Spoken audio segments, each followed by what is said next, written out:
നിങ്ങൾ ഇതേവരെ കഴിച്ചിട്ടുണ്ടാവില്ല, അടിപൊളി സ്പൈസിയാണ്. നിങ്ങൾ അണ്ടാടം വരെ അരിഞ്ഞു പോവും, അമ്മാതിരി സ്പൈസിയാണ്.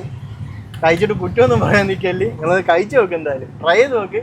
സെറ്റ് സാധനം, നല്ല സ്പൈസിയാണ്, എല്ലാവർക്കും ഇഷ്ടപ്പെടും. സ്പൈസ് ഇഷ്ടപ്പെടുന്നവർക്ക് എല്ലാവർക്കും തന്നെ ഇതിപ്പോൾ ഒരു ട്രെൻഡ് ആണല്ലോ. അപ്പോൾ എനിവേ 80s കോഫീസിലേക്ക് വരിക, ഒന്ന് ട്രൈ ചെയ്ത് നോക്കുക. It's a best one. ട്രിവാൻഡ്രത്തിന്റെ ആദ്യത്തെ കോഫി ട്രക്കിലെ ഒരു കിടിലം ഐറ്റമാണ് egg spicy masala. Serial actress ആയ രേഖ ചേച്ചിക്കൊക്കെ നന്നായിട്ട് ഇഷ്ടപ്പെട്ടതാണ് ഇവരുടെ ഈ എഗ് സ്പൈസി മസാല കേട്ടോ. സംഭവം ഞാനും ഒന്ന് കഴിച്ചു നോക്കി, അടിപൊളി ടേസ്റ്റ് ആയിരുന്നു കേട്ടോ, കിടു. പിന്നെ ഇതാണ് ഷാൻ. ഈ കോഫി ട്രക്ക് ഇവിടെ തുടങ്ങിയ സമയത്ത് ഒരുപാട് കടക്കാരിൽ നിന്നും യൂണിയൻകാരിൽ നിന്നും ഫുഡ് ഇവിടെ കൊടുക്കാൻ പറ്റത്തില്ല എന്ന കാരണത്താൽ ഒരുപാട് പ്രശ്നങ്ങൾ അനുഭവിച്ചിട്ടുള്ള ഒരാളാണ് ഷാൻ. പക്ഷെ നിങ്ങളുടെ കസ്റ്റമേഴ്സിന്റെ സപ്പോർട്ട് കൊണ്ടിട്ടാണ് ഞാൻ ഇതുവരെ എത്തിയത്. എന്നിരുന്നാലും കോഫിയിൽ നിന്ന് മാത്രം തുടങ്ങി കുറച്ച് ഫുഡ് ഐറ്റംസ് വരെ ഇപ്പോൾ ഇവിടെ ഷാൻ കൊടുത്തു തുടങ്ങി കേട്ടോ. ഇവിടെ കിട്ടുന്നത് മഷ്റൂം കട്ട്ലറ്റും മഷ്റൂം പോക്കറ്റ് ഷവർമയും ബ്രൗണിയുമാണ്. കൂടാതെ മെയിൻ ആയിട്ടുള്ള ഇവരുടെ കിടിലൻ കോഫികളും. ഞാൻ ഇവരുടെ കഫേ ലാറ്റയും ഹോട്ട് ചോക്ലേറ്റുമാണ് ട്രൈ ചെയ്തത്. കൂടാതെ എല്ലാ ഐറ്റംസും കൂടി ട്രൈ ചെയ്ത് കേട്ടോ. കിടിലൻ ടേസ്റ്റ് ആയിരുന്നു, നല്ല ക്വാളിറ്റിയും നല്ല രുചിയുമായിരുന്നു. പിന്നെ ഇവിടുത്തെ കോഫി കുടിച്ചു കഴിഞ്ഞാൽ നമ്മൾ ഉറപ്പായിട്ടും വീണ്ടും വന്ന് കുടിക്കും, അത്രയ്ക്ക് കിടിലമാണ് കേട്ടോ. വൈകിട്ട് 5:30 മണി മുതൽ രാത്രി 11 മണി വരെയാണ് ഇവിടെ കട